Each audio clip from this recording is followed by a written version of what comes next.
Hey guys, welcome back to Easel Does It Studio. My name is Michelle and welcome back. So today we're going to be doing this skull cross, I guess is what it's called. And this is one from Resin Rockers. So I will have the description for this in the description link below. So I'm going to use silver for the barbs on the skull. I'm going to use the blue for the face, and I'm going to use the fairy green for like the wood behind it. So yeah, that's kind of my plan. I'm just trying to figure out, like, these are barbs. I'm just trying to make sure that I get like all the barbs in. So I'm gonna start with the silver, just so I can have an idea of where I'm going. And I'm just using this brush. This is by Let's Resin. All of the colors that I'm using are going to be from Let's Resin. So I'm using 2 of the intense chameleon powders and then the metallic silver. Well, yeah. As I'm not even started, and look, I'm already making a mess. Nothing new for me.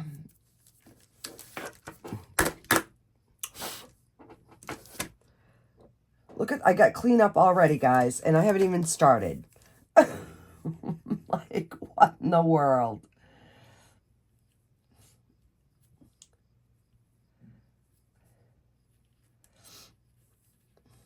All right.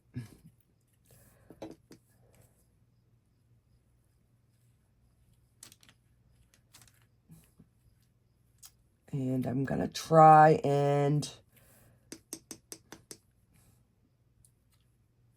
do this somewhat quick, but yet still do a good job. So when you're doing your mica powders, you want to make sure that you get your edges as well, because if not, it's going to show on your finished piece.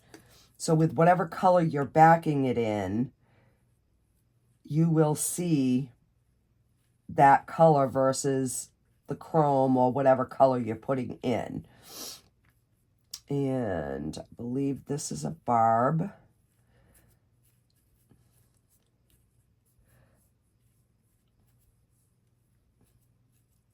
So right now I'm just trying to make sure that I'm getting the barb part, like the wires. All right, so that I think is all for up here.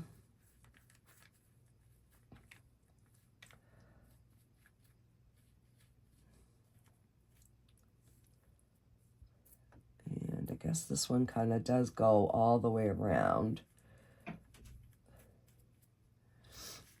All right, and then let's see, we have a couple of the barbs down here. So I don't know if you guys saw all the molds that I got from Resin Rockers, but this was one of them. And this was one of the, I think, the easier ones to do. So that's why I started with this one, because it has been a couple of days since I've done resin because of my hands. So I figured I'd just get back into it a little slow. My cold is slowly getting better, guys, so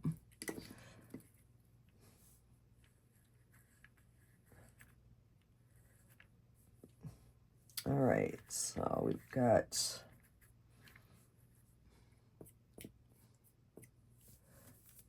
just trying to pick up what I've dropped here, but yet have enough to cover my areas. I've got over here. So I did order the, oh, what are they even called? They're like a mirror chrome from Let's Resin. So I ordered them, and I'll be anxious when they get here.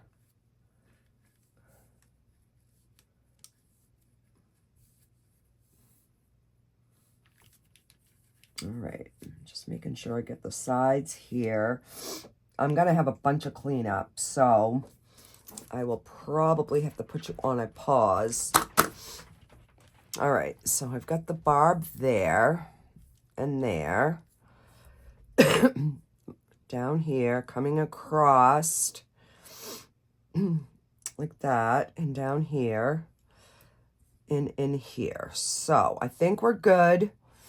So I am, let me get a baby wipe here.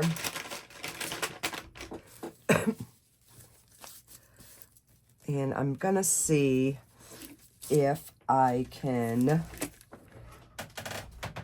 just get this cleaned up, the bulk of it, with a baby wipe. And then I can go in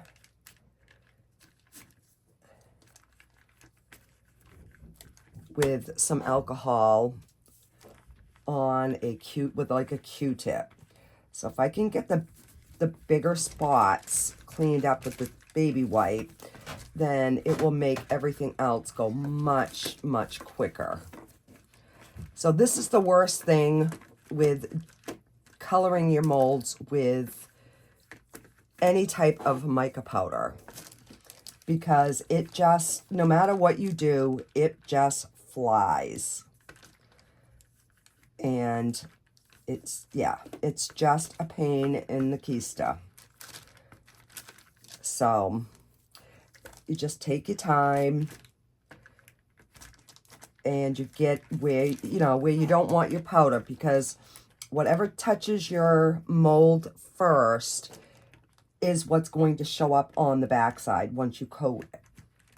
So you always want to remember that. And I'm trying to make sure I'm staying in frame. I know my last one I was out a little bit, and I apologize for that. And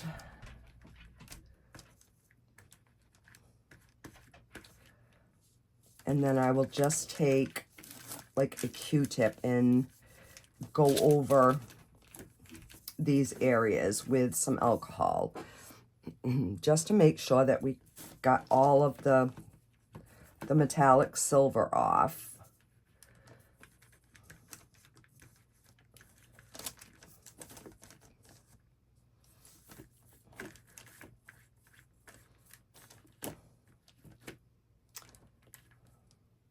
All right, so let me, and I gotta move some stuff around because I did some cleaning today, making room for my new molds, and now my back counter has stuff all over it. So this is just 91% alcohol, and I'm just gonna squeeze some up in there, and I'm just gonna take my Q-tip and run it over the areas that I, don't want that silver.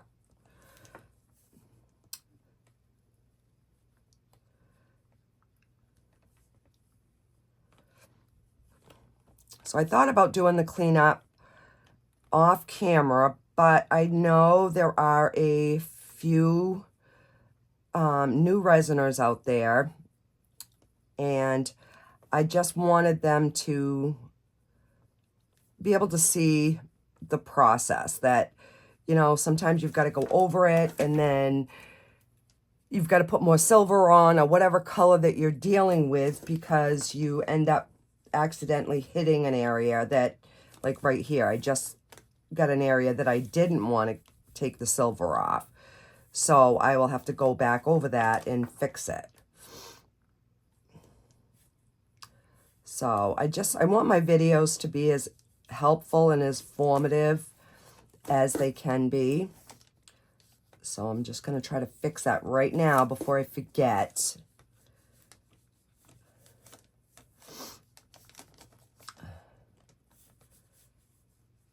So this is just a Q-tip. You can also use a, like these are just disposable eyeshadow brushes. I get them on Amazon. And you can also use these. These work really good too for like the little bit bigger areas.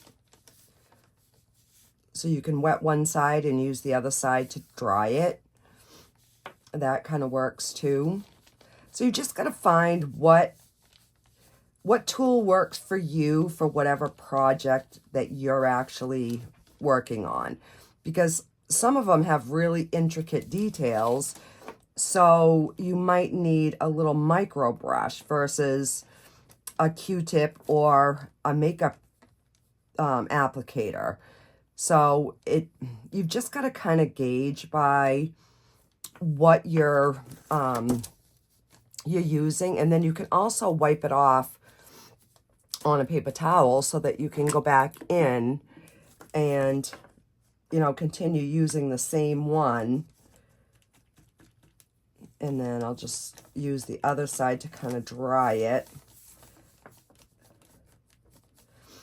And you don't want to use a dry paper towel on your molds because they can scratch them. That's why you see a lot of people using baby wipes.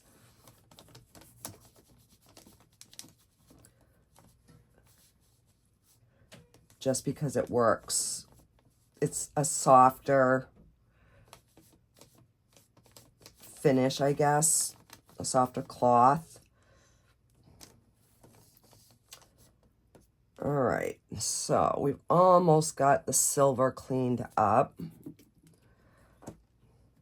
Get a little bit more down in here.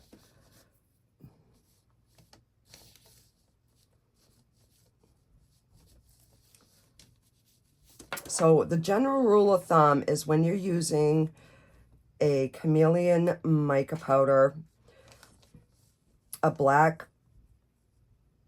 or a dark color is going to be your best friend as far as showing those colors up. From what I hear with the intense mica powders, it doesn't matter whatever color you put, it's gonna be the color that it is. I don't know for sure if that's true or not, but that's what I hear. So it would just be kind of trial and error. All right. So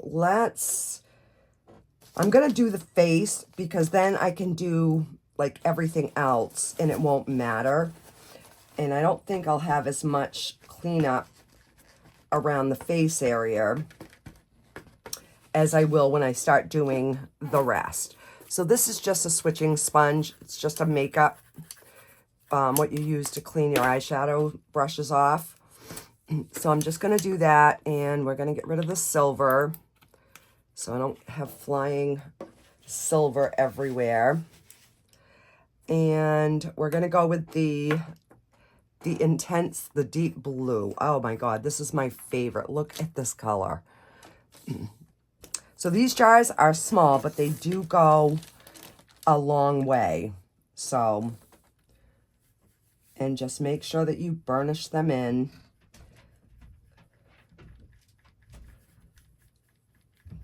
And try not to get any brush strokes because the brush strokes will show in your finished piece. Or if you miss a spot, it will show. So, and I am trying to get the sides by where his face is. Now, I got some in the silver. I don't have to worry about it because the silver is already down. So, because whatever color is touching the mold is what is going to show. So, I just want to make sure I get the sides.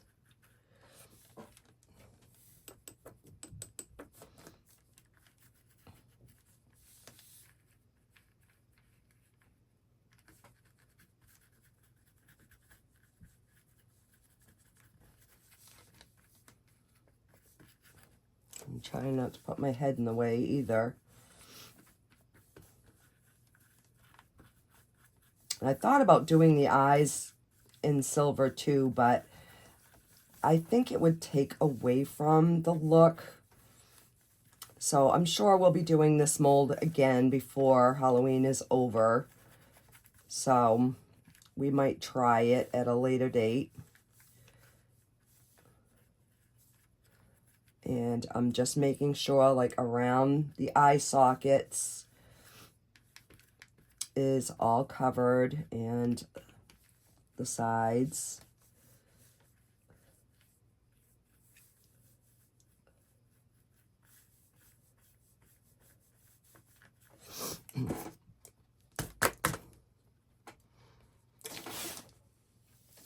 And then I just brush the excess off. Because if you don't brush off and blow off the excess powder, it'll just rise in the back, and not a big deal. But all right, let me just set this down and see if I can just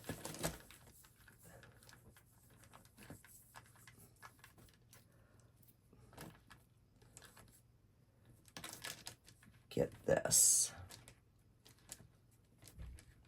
Yeah, see how that's much easier? Yeah. So I think we are good. Just making sure I got no more silver down in here.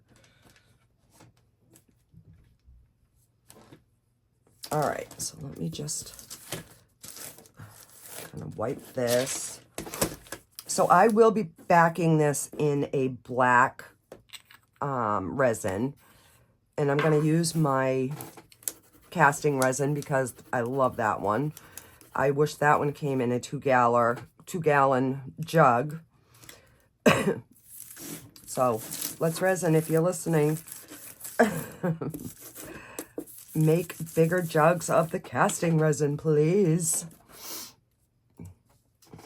All right.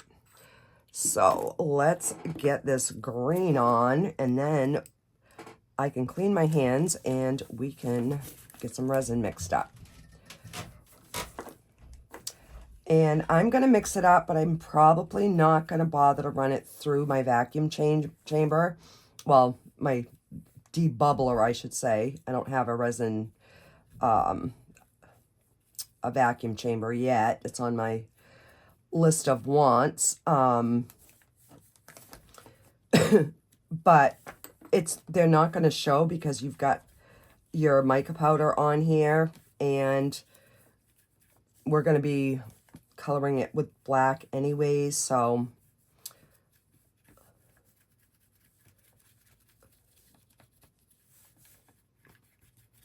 but yeah, this part here definitely gets messy, but the finished look that you get is just phenomenal.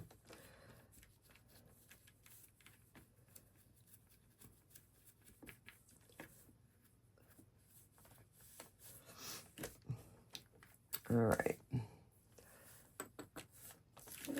So we might as well stay up here. So this green, it shifts between green and gold.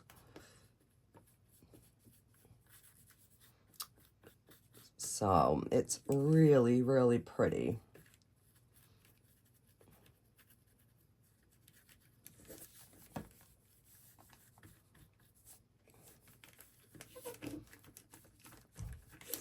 And then before I pour, I will just double check, make sure that all my edges have some sort of coloring on them. All right.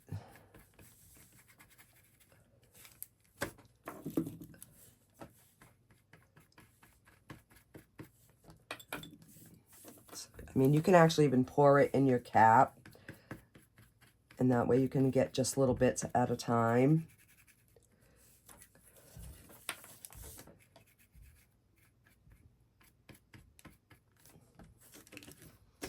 And I definitely have way excess over here. So I'm going to try to pick this up and use this down here.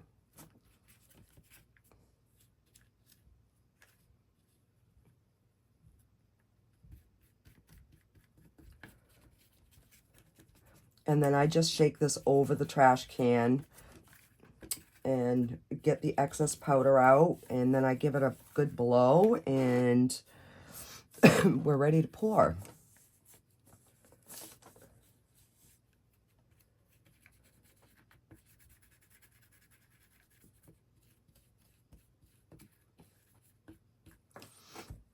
All right, and I don't know if the tops of those show or not.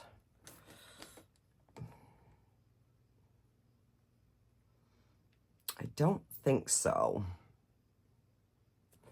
All right.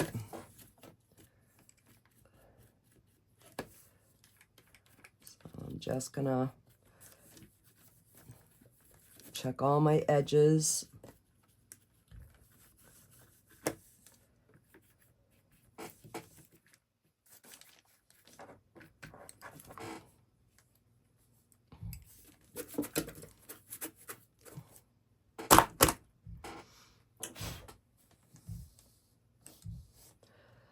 And I'm thinking I've got to bring that blue, where did I put the blue?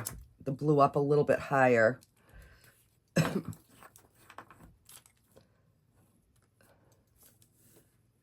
In here.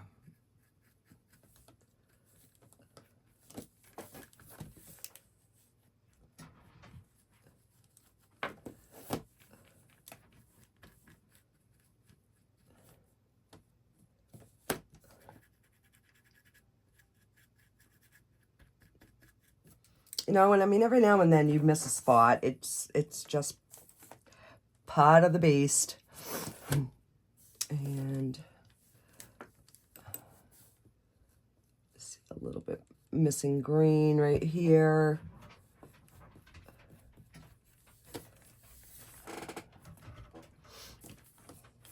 All right. So I got a wet cloth here.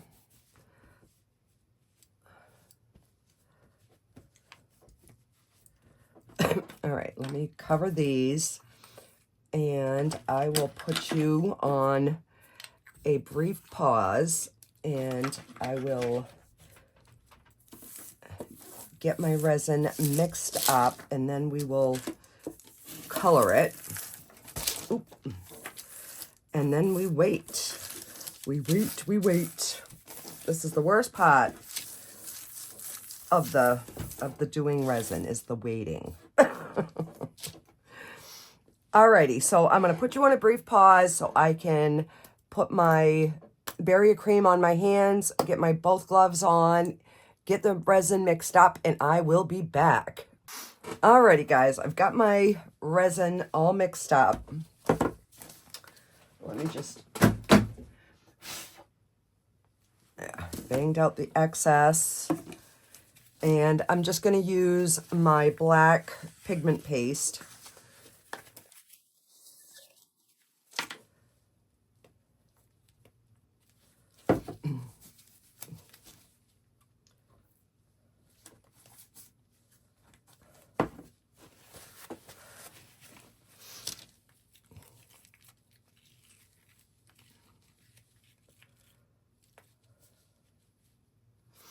All right, now hopefully that'll be enough.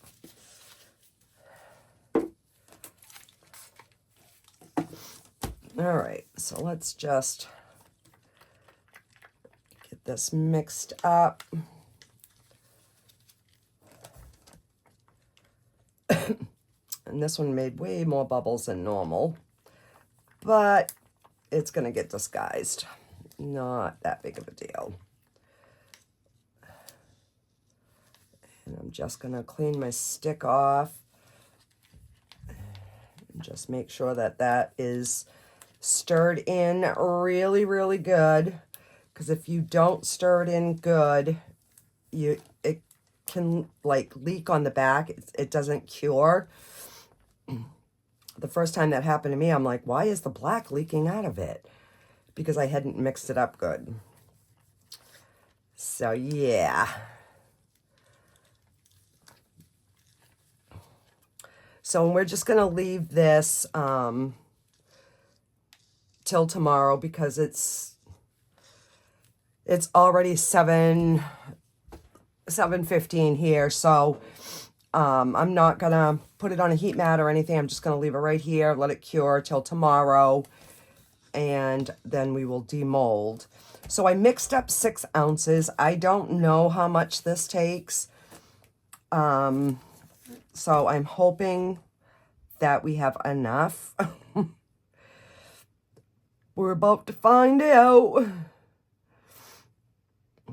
I've been pretty good, but if I need to mix up a little bit more, I can. Not a big deal.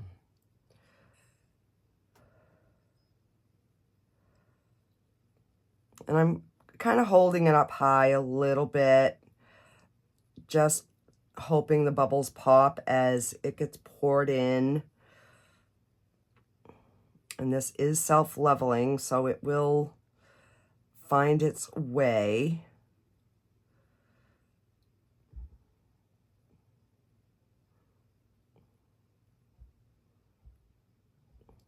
Now, the only thing is with this silver, I find they call it like a floating silver, and you can actually see the silver like come to the surface. It's really strange how the chrome mica powders work.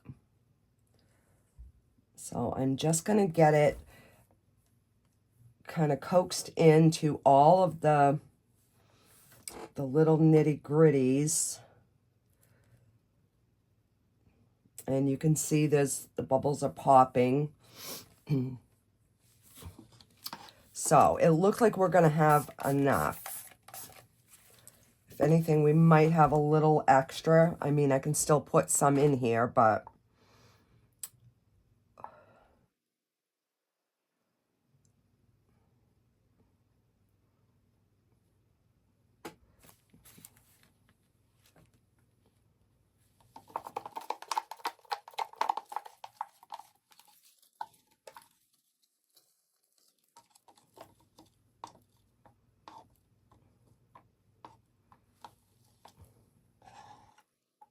now I must have moved my table a little bit because this end closest to me is much higher than down there. So I'm just gonna put a little stick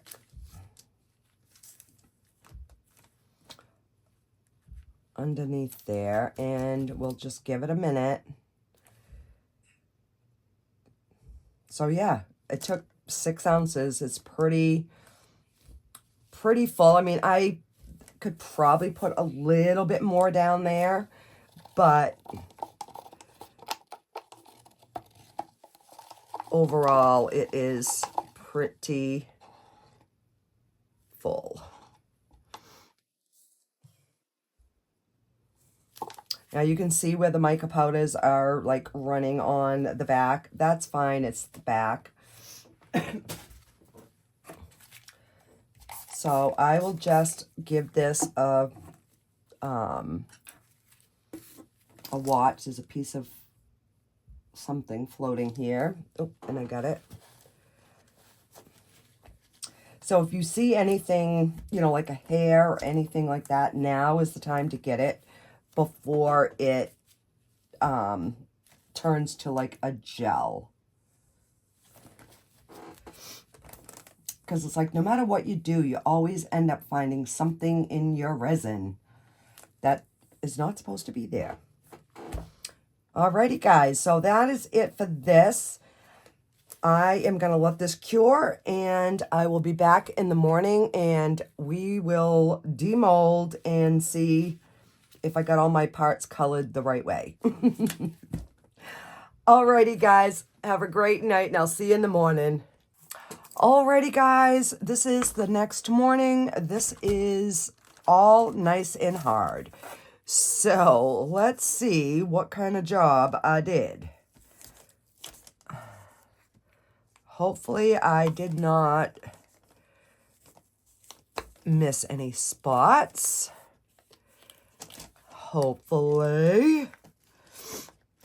And I am feeling much better today. Thank you guys for all the prayers and well wishes to get better soon. Let me grab my deburring tool because I have a little spot here. And that's still a little bendy. The little thin areas take a little longer to cure up. So let's see. Are we ready? 1, 2, 3. Oh, that came out super cool. That really, really did. And there's like one bubble in his tooth, but it kind of gives it little character. It's like kind of like creepy looking. So a little bit of the gold kind of was in the eyes, but that is totally fine. I am impressed.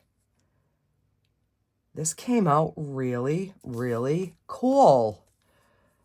And I pretty much, like, see right in here, I missed a little bit. How you can see the black kind of coming through.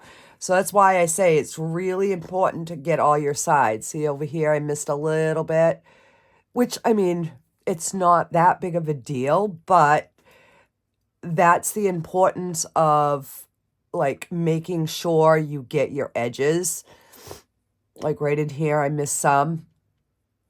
You know, and once you get all that powder flying, it is kind of hard to see where you've put it and where you haven't. So, but yeah, no bubbles, which is awesome. So yeah, what do you guys think?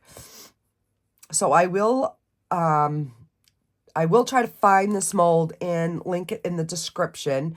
This is part of the mystery one that I got. So I'm not sure if they're going to have it individually or not, but I will try to find it. And if I do, it will be linked in the description box.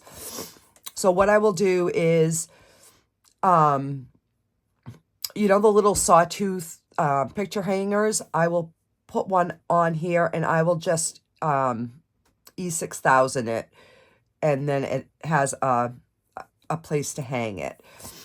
I will go around the edge once it's fully cured and just take that little bit of roughness off, because it could have probably held a little bit more in some areas.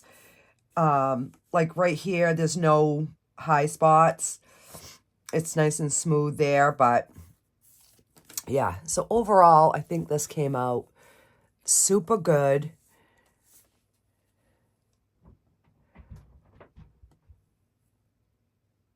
Alrighty, guys, that is this one for today, and I will see you on the next one.